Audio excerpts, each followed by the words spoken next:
O áudio que vocês vão ouvir agora é parte do podcast Xadrez Herbal. Caso vocês queiram ouvir mais sobre esse assunto e outros temas de política internacional, é só ir em xadrezherbal.com.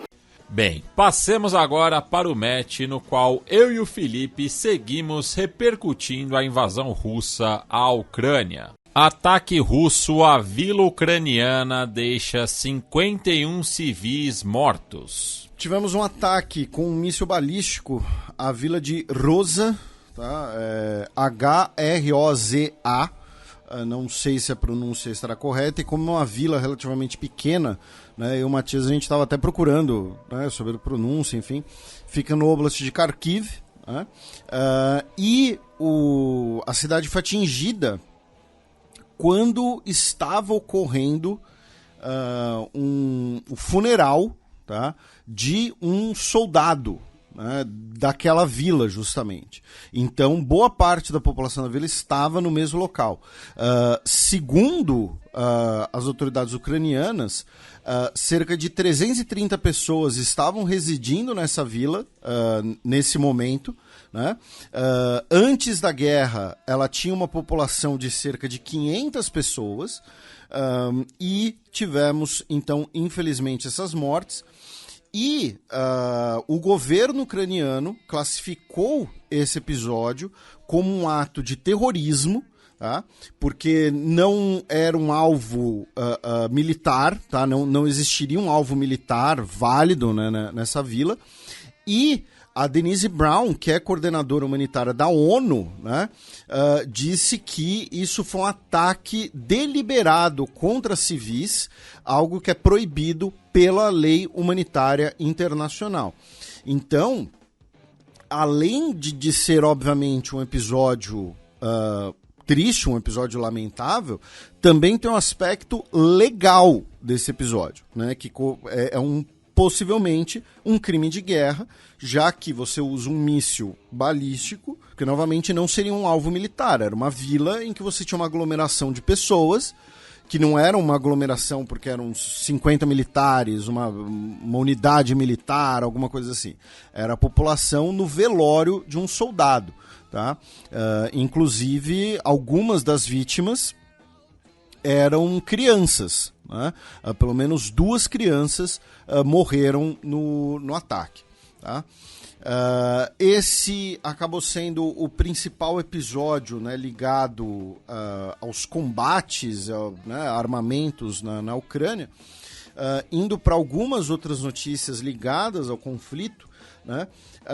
A Ucrânia, ela tanto recebeu nessa semana uma visita simultânea, né, de autoridades de todos os países da União Europeia. Tá? Foi a primeira vez em que todos os países da União Europeia tiveram um encontro fora das fronteiras da União Europeia. Tá? A maioria deles eram ministros de Relações Exteriores, né? Alguns eram vice-ministros, enfim, e se comprometeram, né, em manter a ajuda ucraniana, se comprometeram a enviar mais armamento, se comprometeram a enviar mais dinheiro também por esforço de guerra ucraniano. De destaque, né, o fato de que a Alemanha afirmou que vai mandar mais uma bateria de mísseis Patriot, né, mísseis antiaéreos. A Alemanha, inclusive, disse que não vai enviar mísseis de cruzeiro para a Ucrânia nesse momento, tá? A Ucrânia pediu, lembrando que a Ucrânia já recebeu mísseis de cruzeiro do Reino Unido e da França, e junto com toda essa presença, o Zelensky falou no Fórum Internacional de Indústrias de Defesa. E por que eu estou ligando as duas coisas? Porque o governo ucraniano está agora com um plano, inclusive já assinou vários acordos, tá? Nesse sentido, de a Ucrânia se tornar um grande hub, né? Um grande polo de fabricação de armamentos e munições. Tá? Então, o que o Zelensky, o que o governo ucraniano está articulando com os governos e com essas empresas, tá? Esse fórum reuniu 250 empresas de produção de armamentos, a maioria delas do que se convencionou a chamar de Ocidente. Olha só, em vez de vocês ficarem mandando armas pra gente, produzam armas aqui, né? Produzam as armas diretamente aqui. E isso vai baratear os custos de vocês, vai baratear os custos de transporte. Imagino que também vai baratear, né? O argumento do Zelensky é de que vai baratear os custos das empresas, né? Porque a mão de obra na Ucrânia eventualmente seria mais barata. Enfim. Só que isso tem dois problemas, né? O primeiro esses locais vão se tornar alvos. Lá no início da guerra, a gente repercutiu bastante como boa parte da capacidade industrial ucraniana foi alvo dos primeiros ataques com mísseis de cruzeiro da Rússia. E a segunda coisa a Ucrânia, ela tem, isso independente, você pode achar o que você quiser sobre a Ucrânia, sobre o Zelensky, tá? A Ucrânia tem endêmico, tá? Sistêmico, melhor dizendo, um grande problema de corrupção. Não é de agora, tá? A gente sempre falou aqui, sempre foi historicamente a grande barreira da Ucrânia em relação à União Europeia, essas coisas. Então, eu duvido muito que empresas, né, ocidentais e tal, estejam dispostas a fazer essa operação, considerando que podem ter segredos tecnológicos roubados, pode ter armamento desviado, né, armamento que vai parar em outro lugar. Então, é um plano, é uma ideia interessante do governo Zelensky. Por outro lado, não sei se é uma ideia tão factível assim. Talvez a produção de munições na Ucrânia seja viável.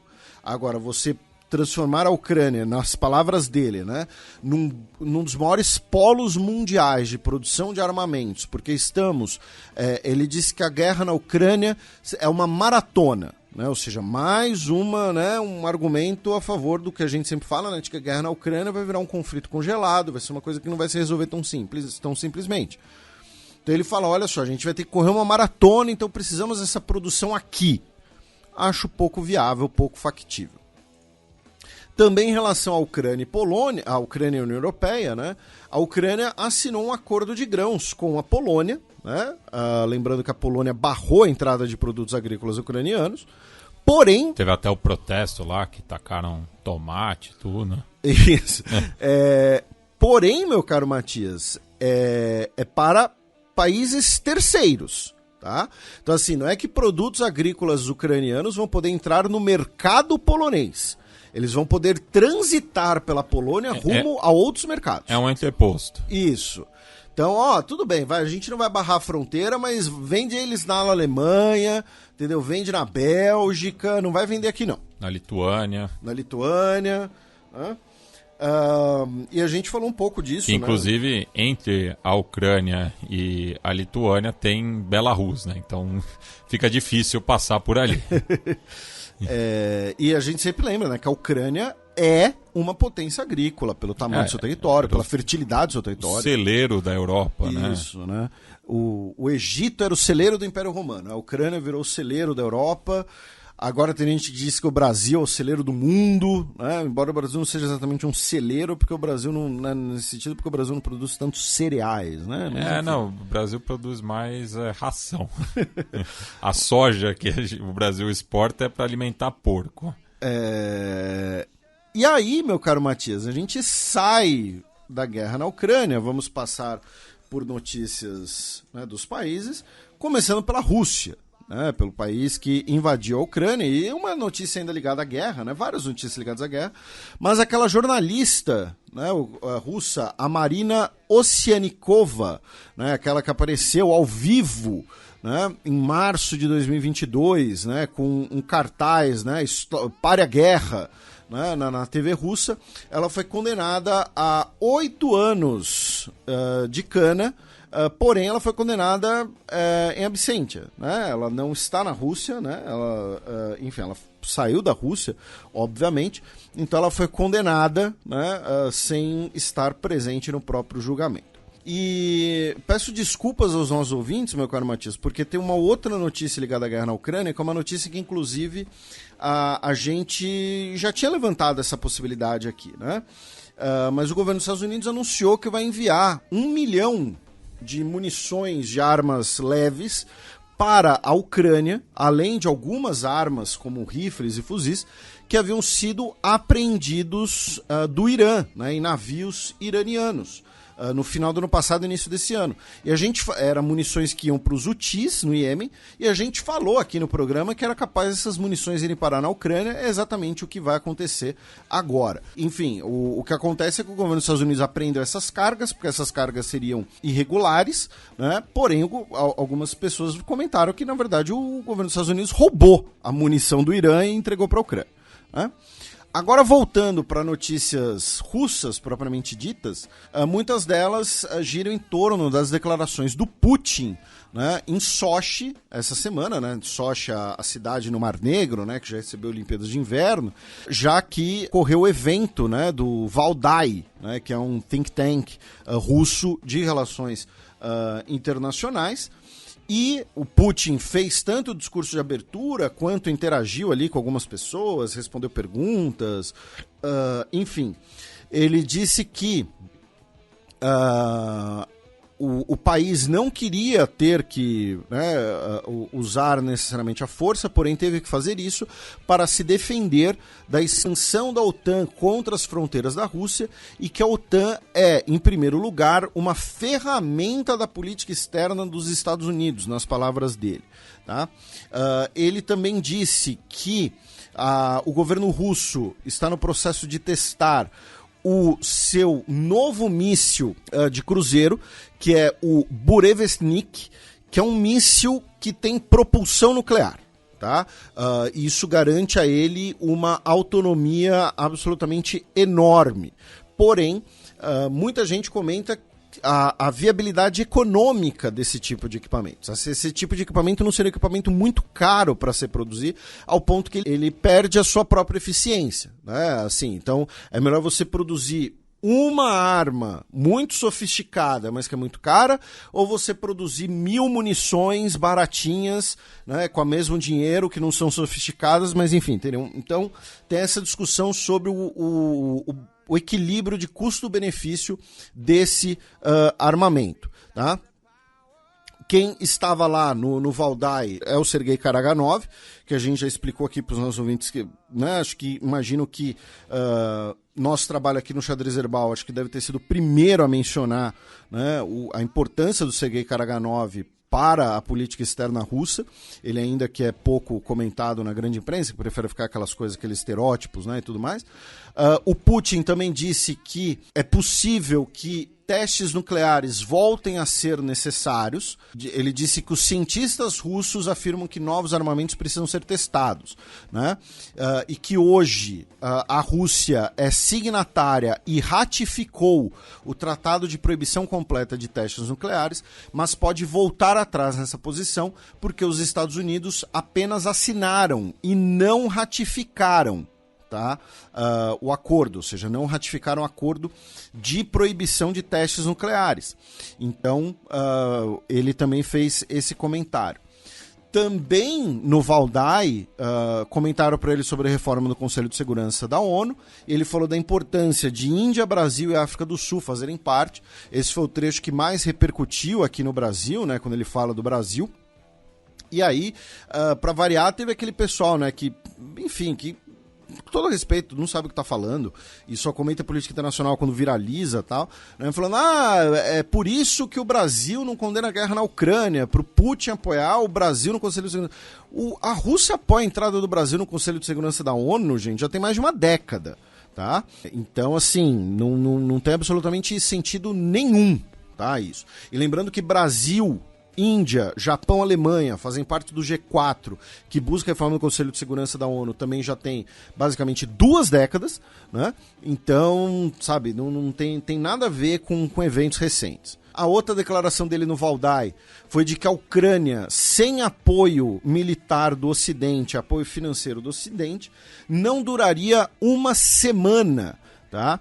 E que o contribuinte dos Estados Unidos, né, que está mantendo a Ucrânia na guerra. Tá? Algo que tem sido bastante aproveitado, né, pelos republicanos. Isso, que é o tema do próximo bloco, inclusive, né?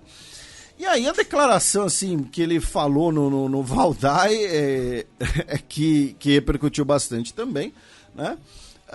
Foi que o avião do Prigozhin, né, teria caído porque os caras estariam doidões dentro do avião, de álcool e outras substâncias, tá? E aí eles teriam brincado com granadas, e aí uma granada explodiu dentro do avião, né? E por isso o avião caiu, e que teriam fragmentos de granadas nos corpos das vítimas. É elevação da roleta russa, né?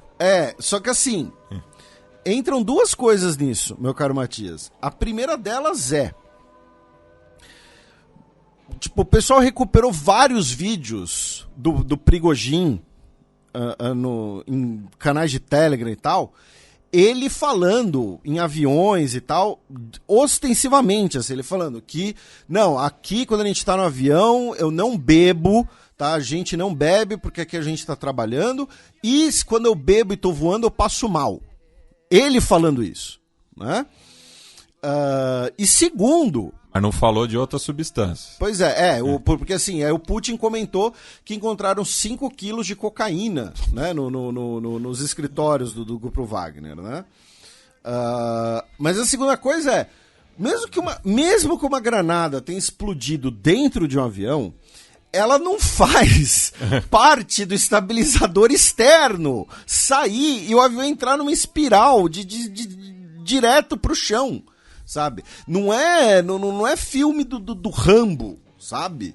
Uma granada, ela faz um estrago no corpo humano. Inclusive tem pessoas, a história tem casos de pessoas que sobreviveram a impactos de granada fortíssimos, né? Tem uma cena, alguns dos ouvintes devem conhecer isso por conta do filme do Capitão América. O primeiro filme do Capitão América, né? Que o personagem do Tommy Lee Jones joga uma granada no chão. E aí o Capitão América, ele ainda é magrelo, né? Ele ainda não tomou os anabolizantes lá. E ele pula em cima da granada pra salvar as pessoas. E aí revela que a granada era dummy e tal. E é uma cena pra mostrar a bravura, a coragem do Capitão América. Teve um cara, eu não vou me lembrar o nome agora, óbvio. Mas teve um cara que ganhou a medalha de honra dos Estados Unidos porque ele pulou em cima de uma granada pra abafar a explosão e salvar os companheiros dele. E ele sobreviveu, gente. Tá? Teve mais de um cara que fez isso, nem todos sobreviveram, claro, mas teve um que sobreviveu. Então, assim, uma granada explodir dentro de um avião não vai fazer aquilo. Eu não preciso nem ser o Lito pra saber disso, sabe? De saber que é caô do Putin, né? Enfim, aí outras 3 notícias, né? A primeira delas é que o governo da Abcásia, né? Via o presidente Aslan Basnia, né? Lembrando, a Abcásia é uma região de maioria russa dentro da Geórgia que, no fim da União Soviética, declarou ali sua autonomia e principalmente em 2008, né, nós tivemos a invasão da Geórgia e desde então a Abcásia e Ossétia do Sul estão ocupadas pela Rússia, tá? E você tem o governo local e o presidente da Abcásia, tá, se encontrou com o Putin e aí anunciaram o projeto de construção de uma base naval russa na Abcásia. A Geórgia protestou, né, afirmando que isso é uma violação do seu território. Só que isso é interessante, né, também porque assim, será que isso tem alguma consequência, alguma ligação com os ataques recentes às bases na Crimeia? Eu acho que não necessariamente, né? Porque a Rússia já estava construindo outras bases navais, né, na região, independentes da Crimeia. Mas é um timing um pouco curioso. Lembrando que apenas 4 países reconhecem a Abcásia, tá? Venezuela, Nicarágua, Síria e Nauru. Por que Nauru reconhece a Abcásia? Não sei, não me pergunte. Segunda notícia, né, para o pessoal do chapéu de alumínio, para o pessoal que adora teorias da conspiração, essa semana, tanto a Rússia quanto os Estados Unidos testaram os seus sistemas de alerta de emergência públicos, tá? Sabe, todo mundo no país inteiro recebe um SMS dizendo, né, fique calmos e tal. A TV paralisa o seu sinal e mostra um sinal de emergência. No caso da Rússia, tem sirenes também em algumas cidades, né? E tanto a Rússia quanto os Estados Unidos testaram seus sistemas de emergência públicos, tá? No caso dos Estados Unidos, quem gerencia é a FEMA, né, a Federal Emergency Management Agency, que é, assim, que tá em quase todas as teorias da conspiração, né? Eu lembro que teve uma vez que a FEMA fez uma compra de milhares de caixões para desastres, né? Aqueles caixões que são meio como se fosse uma caixa de plástico enorme, né? E aí, olha só, o governo dos Estados Unidos está se preparando para um grande desastre, porque eles mesmos vão causar o desastre, enfim. Então, essa semana, os dois países fizeram esses testes quase simultaneamente. E, finalmente, tivemos o anúncio, né, do rascunho do orçamento para 2024 da Rússia. E quase, assim, cerca de 26%, tá, do total do orçamento federal russo irá para a defesa, tá? É um salto enorme, tá? Antes da invasão russa da Ucrânia, 14,4% do orçamento federal russo ia para a defesa, tá? Agora a gente está falando de praticamente o dobro que isso, e a meta russa nos próximos anos seria chegar a 6% do PIB do país. Para mim, isso é mais um sinal de que a Rússia também está se preparando para um conflito congelado, né? Um conflito de relativamente longas proporções. Aí, meu caro Matias, vamos para o Cáucaso, né? Contínua crise na região de Nagorno-Karabakh, com algumas notícias, tá? A primeira delas é que muita gente deve ter visto, né, a manchete assim, né? Nagorno-Karabakh recebe primeira missão da ONU em 30 anos. Né? E essa missão da ONU disse que não registraram, né, destruição de alvos civis, não registraram violações de direitos humanos. E aí, o que acontece? Primeiro, por que você não teve missões da ONU antes? Porque, como o território é internacionalmente reconhecido como do Azerbaijão, o Azerbaijão que tinha que autorizar, e não autorizava. A segunda questão é que essa missão da ONU foi composta por 5 países. Tá? Rússia, né, que hoje é muito mais próxima do Azerbaijão e está completamente pé da vida com a Armênia e o governo Pashinyan. Hungria, que é próximo da Rússia e faz parte da Organização dos Países Túrquicos como membro observador. Albânia, que é aliado do Azerbaijão, também é um país muçulmano e os nacionalistas mais radicais azerbaijanos falam que os armênios são os albaneses do Cáucaso. O Paquistão, que não reconhece sequer a independência da Armênia. Muçulmano também. E a Turquia. Então, assim, 5 países aliados do Azerbaijão falaram: o Azerbaijão não fez nada de errado. É isso. Esse é o grande problema do que a gente sempre fala aqui, desde o início do Xadrez Herbal, né? Dessas manchetes. ONU fala, ONU faz alguma coisa, ONU autoriza. Não existe a ONU. Existem as agências da ONU e existem as ações dos estados. Então, por exemplo, a gente falou, né, no bloco anterior da missão no Haiti. Vamos supor que a China vetasse. Tá? A manchete não poderia ser ONU veta missão no Haiti. A manchete deveria ser China veta missão no Haiti. Tá? Então, essa é a primeira notícia. Além disso, segundo a mesma missão da ONU, de 50 a 1.000 armênios ainda estão em Nagorno-Karabakh. Isso significa, primeiro, que mais de 99% da população da região foi expulsa, teve que sair. Né? Fugiram livremente. Né? Segundo, 50 a 1000. Que margem de erro é essa? 50 a 1000. Mostraram imagens da capital, assim, virou uma cidade fantasma, tá, gente? Uma cidade completamente vazia. E o governo do Azerbaijão se orgulhou de que 7 armênios étnicos solicitaram por nacionalidade azerbaijana.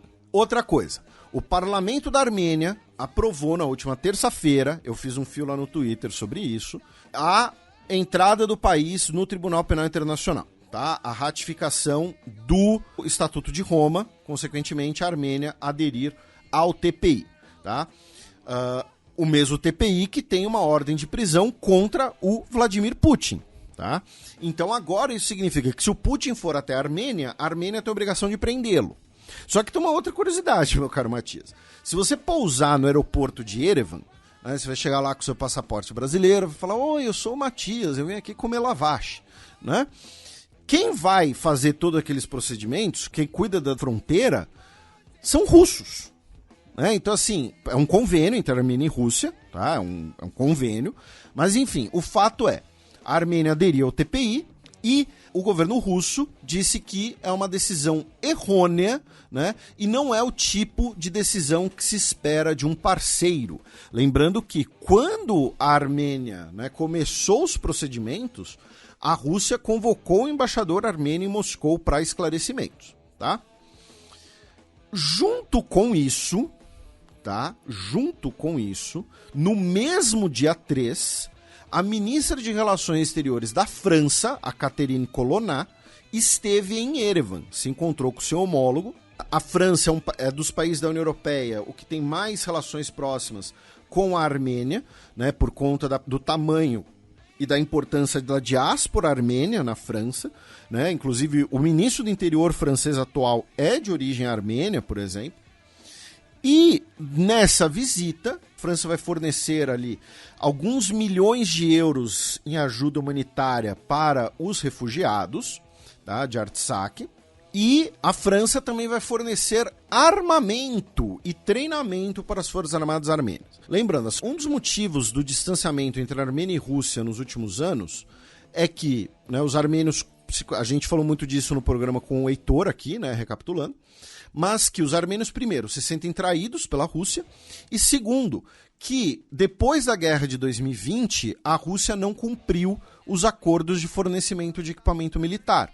Por quê? Porque a Rússia passou a direcionar tudo que produz para o fronte, inclusive encomendas de outros países, né? Então, para dar 2 exemplos, né, teve carros de combate que foram comprados pela Índia com as especificações indianas, que foram vistos em combate na mão das tropas russas, tá? E helicópteros que foram comprados, salvo engano, pelo Cazaquistão, também foram vistos em combate pela Rússia, né? Por isso a Armênia foi comprar armamento indiano, como a gente já comentou aqui. Hoje você tem uma proximidade entre a Armênia e a Índia. E agora a França vai ser outro país a fornecer armamento para a Armênia, que basicamente até agora tinha um verdadeiro monopólio de equipamento de origem russa nas suas forças armadas. E as coisas não são coincidências, tá, gente? Por quê? Porque o argumento francês, o argumento dos países da União Europeia, vai ser, olha só, a Armênia agora é parte do TPI. Se a Armênia cometer atrocidades, eles agora estarão sujeitos a julgamento, estarão sujeitos ao tribunal. Então, a gente pode fornecer o nosso equipamento, que se eles abusarem desse equipamento, eles vão ser responsabilizados. Tá? E isso é uma coisa que a gente mencionou também, que em suma, o governo Pashinyan, nessa ideia de se aproximar com o Ocidente, precisava normalizar, entre aspas, as suas relações com o Azerbaijão, e Artsakh foi sacrificada no altar dessa normalização. Basicamente isso. E vamos lembrar, a França, hoje, ela tem uma rivalidade sistêmica com a Turquia no Mediterrâneo Oriental. Em 2021, a gente repercutiu aqui. França e Grécia assinaram uma aliança militar. Qual o sentido de 2 países da OTAN assinarem uma aliança militar? Caso eles precisem desenvolver um conflito contra um país também membro da OTAN, como a Turquia, né? Então a França se aproximar da Armênia é também uma maneira de ter mais um parceiro num eventual choque com a Turquia. E aí a União Europeia também quis realizar mais uma rodada de conversas entre o ditador Aliyev e o Pashinyan, nesse caso em Granada, na Espanha, onde foi realizada a cúpula da Europa, com a presença do Zelensky, inclusive, né? Tivemos aí quase 50 lideranças europeias presentes, ou seja, não apenas da União Europeia. O Pashinyan foi e o Aliyev cancelou no dia anterior, né, o encontro com o Pashinyan que ocorreria em Granada sobre a mediação da União Europeia. Provavelmente em protesto ao que foi anunciado da visita da Colonna com a França. O Ministério de Relações Exteriores do Azerbaijão, né, soltou uma nota, né, protestando, dizendo que a França não serve de mediador neutro, né, porque ela é movida por uma atmosfera anti-azerbaijanos, tá? E pedindo, né, para que a Turquia seja inserida, né, nesse contexto de mediação. Aí o Charles Michel veio anunciar, triunfante, né, que na verdade eles conseguiram marcar um encontro, né, entre o Pashinyan e o Aliyev em Bruxelas no fim do mês. Tá? Mas é isso, se você deixa o cara conquistar o que ele quer pela força, ele não vai querer sentar e conversar, seja em Granada, seja em qualquer outro lugar. E o Macron, né, o Michael Scott de Versalhes, ontem, quinta-feira, dia 5, disse que ainda não é o momento de se adotar sanções contra o Azerbaijão. Né? Disse que é necessário, nesse momento, manter as conversas construtivas. E, finalmente, sobre o Cáucaso, meu caro Matias, no programa com o Heitor, eu mencionei que os armênios do Cairo teriam feito uma espada, né, para o Nasser, né, o Gamal Abdel Nasser. E depois eu fui conferir nas fotos da viagem e tal. Eu postei fotos da espada lá no meu Instagram, tá? Felipe Figueiredo XV, tudo junto, Felipe com I.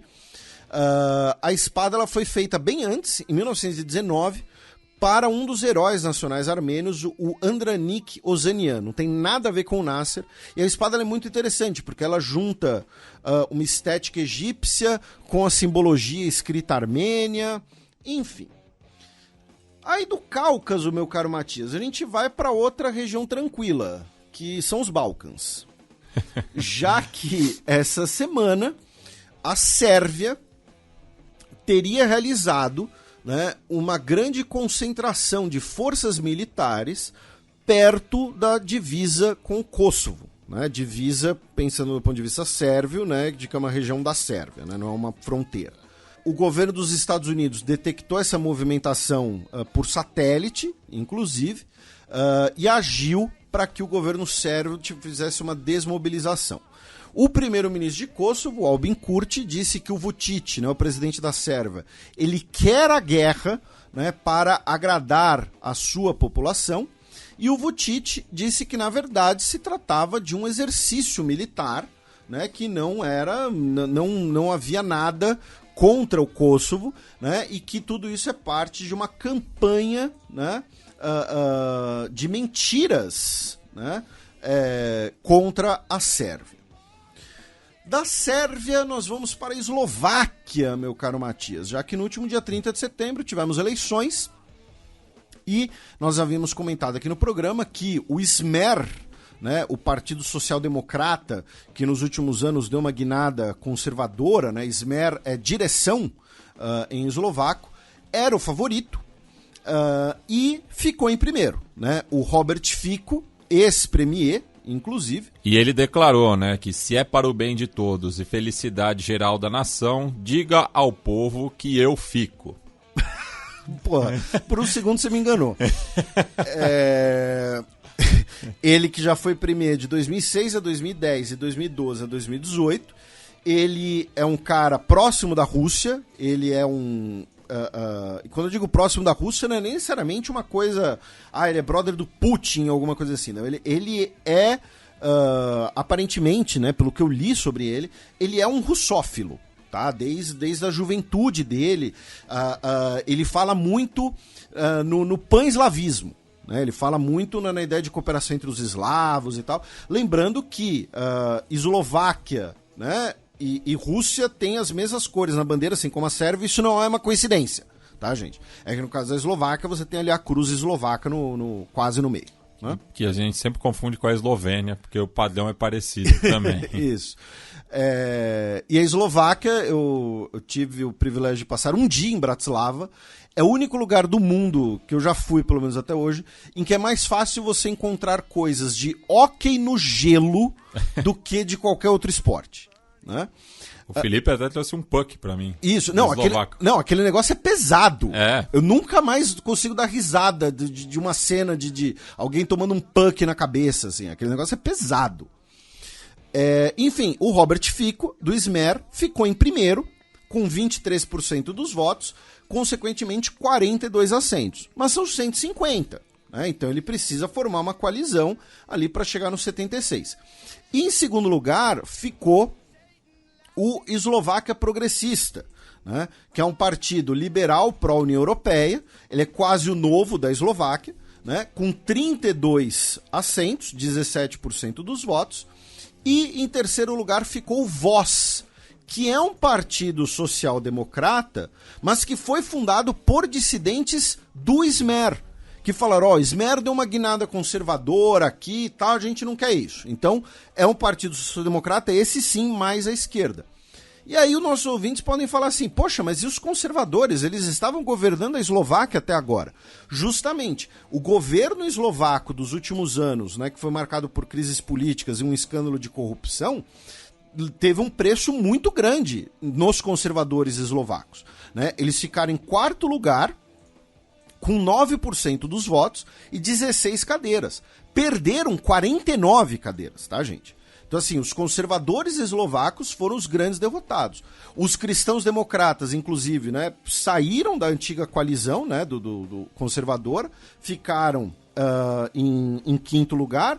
Depois veio o Liberdade e Solidariedade, o SASCA, que é o partido que, ao sair da coalizão de governo, iniciou a crise nos últimos anos. E, em último, ficou o Partido Nacional Eslovaco, que é, em bom português, o Partido Neofascista Eslovaco. Tá? Lembrando que a Eslováquia teve um movimento colaboracionista na Segunda Guerra Mundial também. Né? Agora, curiosamente, o Smer, que é esse partido que foi fundado como um partido social-democrata e deu essa guinada, né, conservadora, uma guinada nacionalista também, pode justamente chamar para sua aliança justamente o partido neofascista, para vocês verem que bizarro. Né? O fato é que o Smer vai ter que fazer uma geringonça para eventualmente conseguir governar. Tá? E dentre as condições para ele eventualmente fazer uma coalizão com o VOS, que é o Partido Social Democrata Dissidente, o VOS já falou, olha só, você não pode colocar nenhum nacionalista na coalizão. Né? Então temos essas possibilidades, uma coalizão mais à esquerda ou uma coalizão mais à direita. E por que isso importa? Porque a gente está falando da Eslováquia.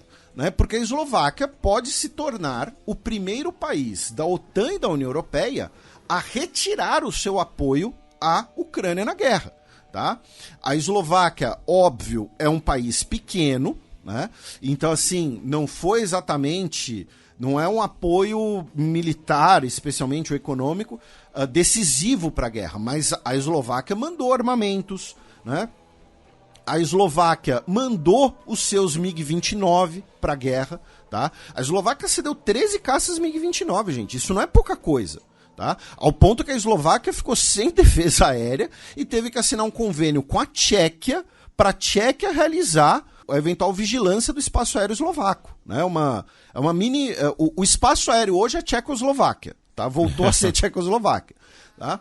Mandaram 5 helicópteros, peças de artilharia, sistemas antiaéreos do período soviético, munições. Então, assim, a Eslováquia, proporcionalmente ao que poderia enviar para a Ucrânia, mandou muita coisa. E pode ser o primeiro país a retirar esse apoio. Então, isso é interessante de ficar de olho. Falando em eleições, meu caro Matias, no próximo dia 15 de outubro, ou seja, né, considerando que não teremos programa na semana que vem, teremos as eleições na Polônia. tá? Eleições gerais para o parlamento, né, para ambas as casas do parlamento polonês, lembrando que a Polônia é parlamentarista e tem duas casas, né? Tem a Câmara Baixa, a Sejm, que é onde é formado o governo, e tem o Senado, tá? A coalizão de direita, né, a Direita Unida, que é formada especialmente, né, pelo Lei e Justiça, está em primeiro, né, continua em primeiro nas pesquisas. Algumas pesquisas colocam 30% a 32% das intenções de voto. Porém, vamos supor assim, pelas pesquisas, se a Direita Unida conseguir o melhor resultado que as pesquisas estão prevendo hoje, que é cerca de 35% dos votos, é uma queda em relação a 2019, quando eles tiveram 44% dos votos, tá? E a plataforma cívica, que é o grupo do Donald Tusk, que é a direita pró-União Europeia, tá? Hoje em dia você não tem grandes movimentos de esquerda na Polônia. Você tem a direita nacionalista, dita populista, né, que é do Lei e Justiça, e você tem a direita pró-União Europeia, a direita mais liberal, que é a direita do Donald Tusk, tá? E é importante mencionar, meu caro Matias, né, que as duas principais forças da Polônia hoje são forças à direita. É que uma é uma direita conservadora, nacionalista, populista, às vezes dita, né, e que várias vezes flerta com a extrema-direita, ou aceita grupos ligados à extrema-direita, e a coalizão cívica, né, que é formada em torno da plataforma cívica, é uma direita liberal, é uma direita pró-União Europeia, é uma direita um pouco mais progressista, tá? Que é liderada pelo Donald Tusk, né, que já foi premier da Polônia e já foi uma das principais lideranças europeias, né? A coalizão cívica hoje está na casa dos 30% dos votos, que é um crescimento em relação ao anterior. Em terceiro lugar está a esquerda, que é a esquerda, Levica. Não sei que nem na Alemanha, né? Que tem o Die Linke. Die Linke, Levica. Agora, será que Levica tem a ver com left? Não, acho que não, enfim, né? Left, Link, Levica, né? Dá para fazer uma correntinha, né? Mas enfim, eles estão aí em terceiro lugar nas pesquisas, meio que empatados com a coalizão social-democrata, né? A coalizão, na verdade, ligada aos partidos agrários.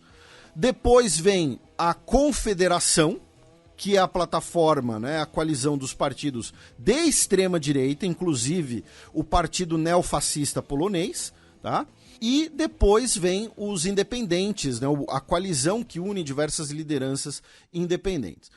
Então, assim, é possível, tá, que o Direita Unida, né, que o Lei e Justiça fique em primeiro, mas não consiga formar uma coalizão. Por quê? Porque tanto a coalizão cívica quanto a esquerda já falaram que não vão fazer coalizão com eles.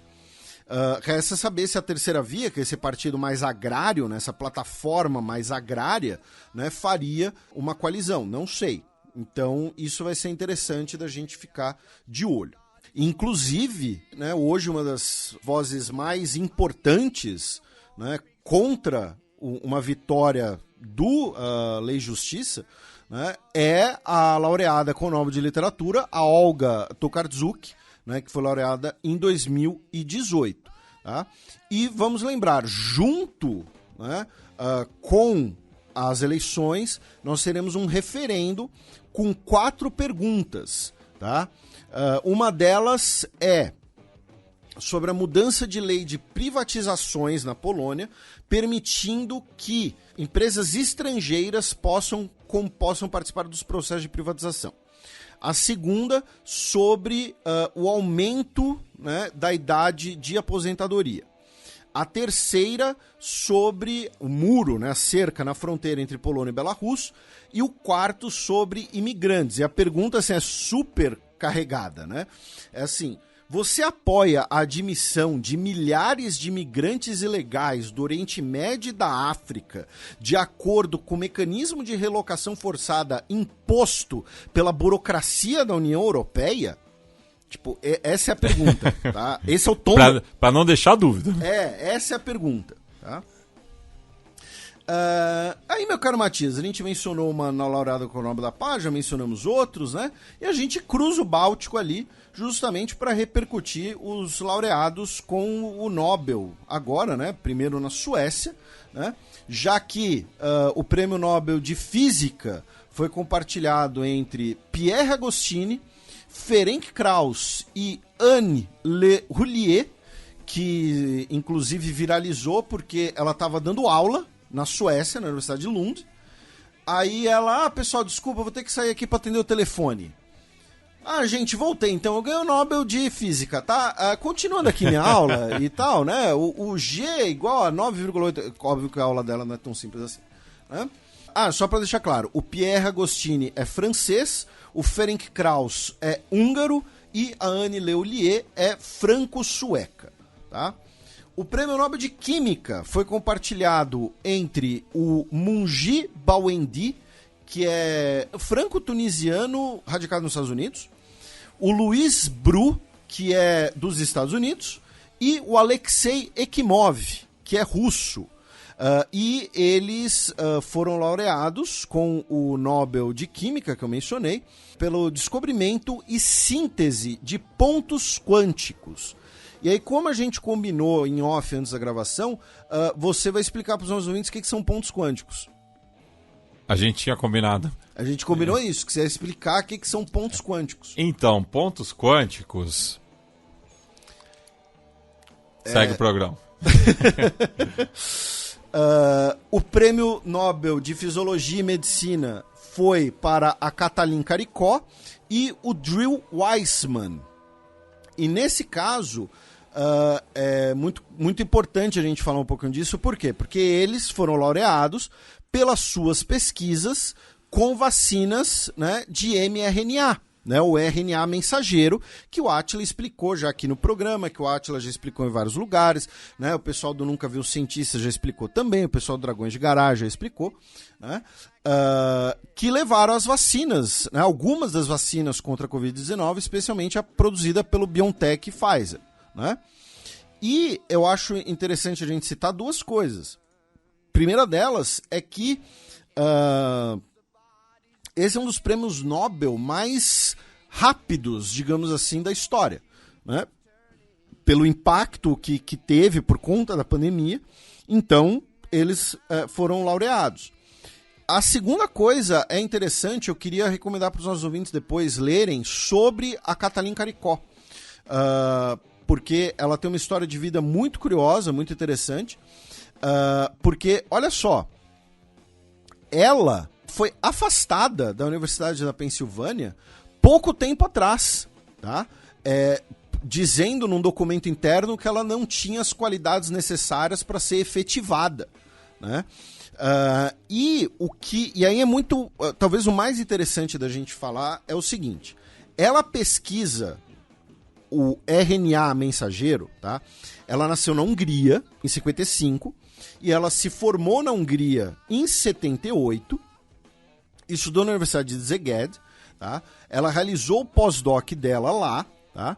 E quando ela já estudava, tá? RNA, tá?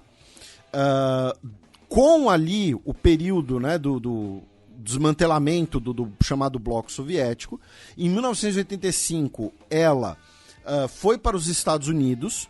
Ela, inclusive, teria sofrido com questões de perseguição política, porque ela estava numa lista de que ela seria informante da polícia do regime comunista da Hungria, ela seria informante da polícia, enfim. Ela nega isso, disse que ela, na verdade, ela foi alvo de chantagens e tal. Ela, repito, foi para os Estados Unidos, continuou suas pesquisas, né, de RNA e tal, e talvez, né, o principal ponto aqui, resumindo bem toda essa discussão, é que ela passou 40 anos pesquisando algo, inclusive num sistema público de pesquisa, e depois numa universidade privada, mas que dependia de bolsas e dependia de financiamentos, inclusive de financiamentos do governo. Todas as pesquisas não tinham uma finalidade imediata ou lucrativa, né? E muito se fala disso. Não, a pesquisa ela tem que trazer o lucro, tem que trazer alguma coisa assim.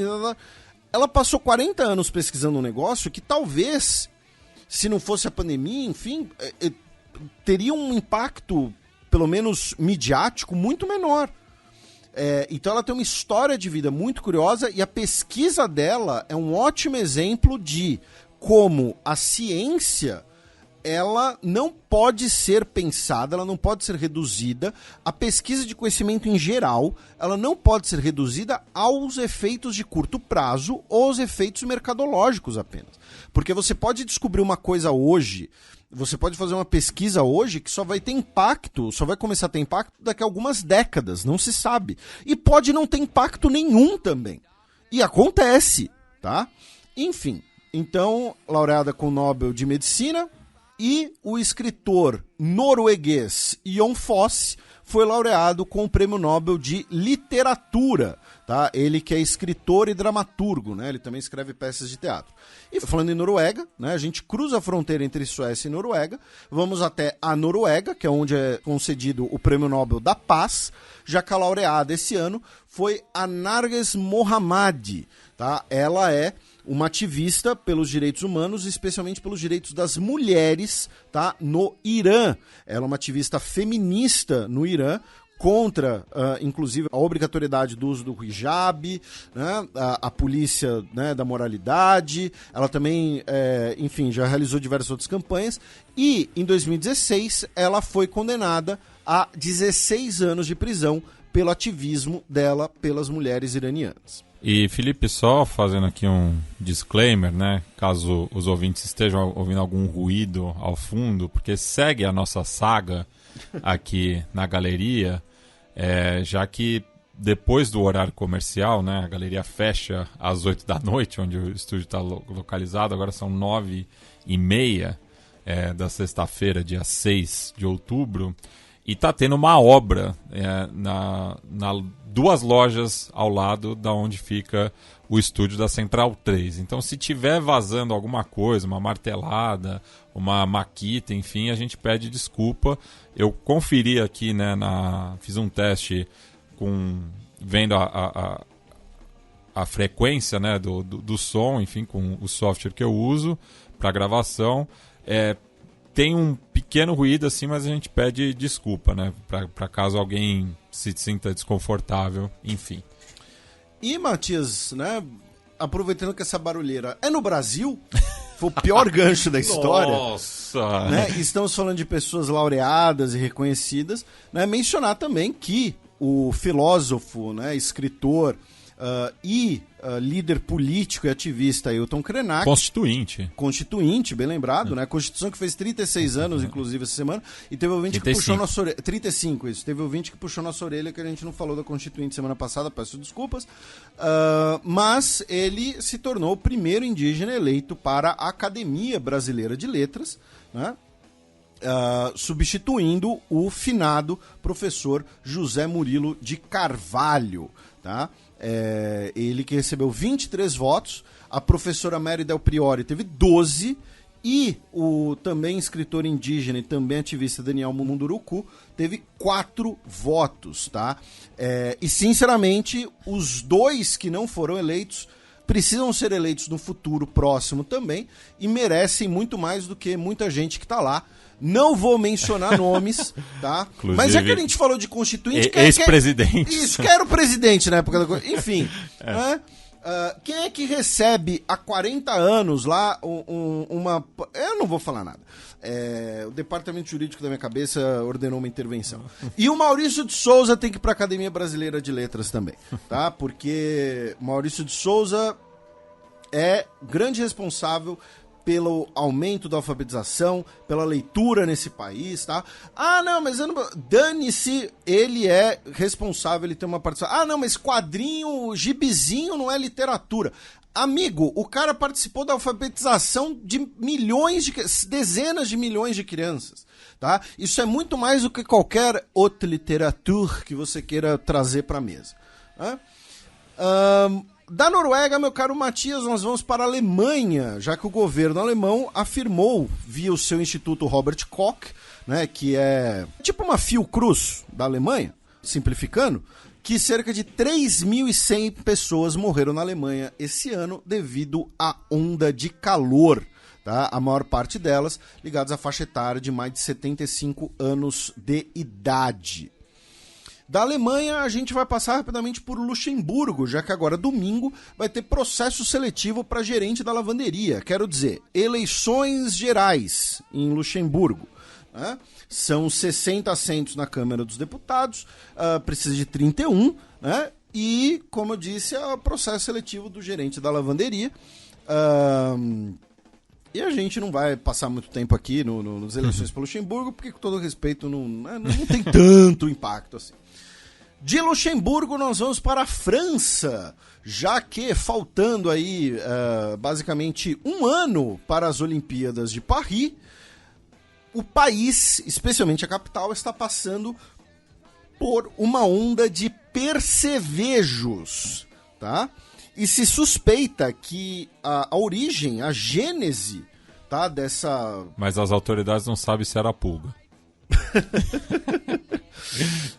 Dessa praga, não sei, acho que o termo pode ser praga, seriam containers que não foram higienizados corretamente, enfim, né? E, enfim, lembrando que, né, o percevejo ele pode causar diversos problemas, inclusive de saúde para os seres humanos, né? Então é isso, tá aí passando um problema de percevejo em Paris. Da França, vamos para a Itália, já que o governo italiano tomaram uma ação em relação às pessoas que tentam cruzar o Mediterrâneo. E essa ação foi apreender o navio da ONG Open Arms que estava resgatando pessoas no mar. Né? Porque o problema é esse. O problema é quando você tem uma ONG espanhola que está resgatando pessoas no mar. Então você tem que apreender esse navio. E o capitão do navio foi preso para ser interrogado ainda por cima. Né? É um absurdo. E assim, aproveitando que estamos falando em temas navais italianos, apenas, né, isso aqui não é um elogio, não é endosso ao governo italiano, mas enfim, nessa semana, né, chegou ao Brasil o navio, o veleiro Américo Vespucci, né, da Marinha Italiana, né, que é parte ali, né, um navio escola, né, dos cadetes italianos, e ele está atracado, né, em Fortaleza, nesse momento, e depois vai para o Rio de Janeiro. Tá, ele vai ficar de dia 4 a 8 em Fortaleza, do dia 20 ao 24 no Rio de Janeiro. E nas duas cidades tem visitação aberta ao público. No caso de Fortaleza, acho que inclusive não vai dar nem tempo do programa ir ao ar, né? Porque o dia que as pessoas vão poder visitar é amanhã, sábado, dia 7, no Pier 106. Tá? Então assim, é sempre um passeio legal, especialmente para quem tem crianças, né, filhos, filhas, enfim, verem lá o navio, um veleiro bonito, tá? Já recebeu o prêmio de navio mais bonito do mundo e tal. Então fica aí a sugestão.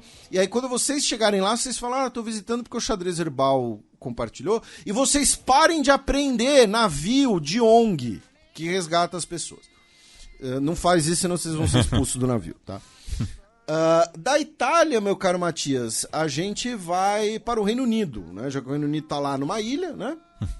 Com 3 notícias. A primeira delas é que o Rishi Sunak, o premier britânico, cancelou, tá? Cancelou, tá? Não foi nem suspenso, foi cancelado mesmo o projeto HS2, que era o High Speed Rail 2, que ligaria Londres a Manchester, né, uma distância de 430 quilômetros por um trem de alta velocidade. E, como eu disse, foi cancelado. Tá? Ele disse que o dinheiro será melhor investido na modernização dos transportes já existentes. Outra notícia é que o governo britânico anunciou que vai tornar progressiva a idade mínima para a compra de cigarros no país. Tá?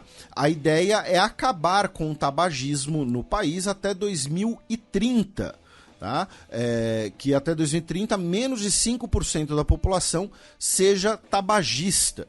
E aí, qual que é o plano? Olha só, agora tem que ter pelo menos 18 anos.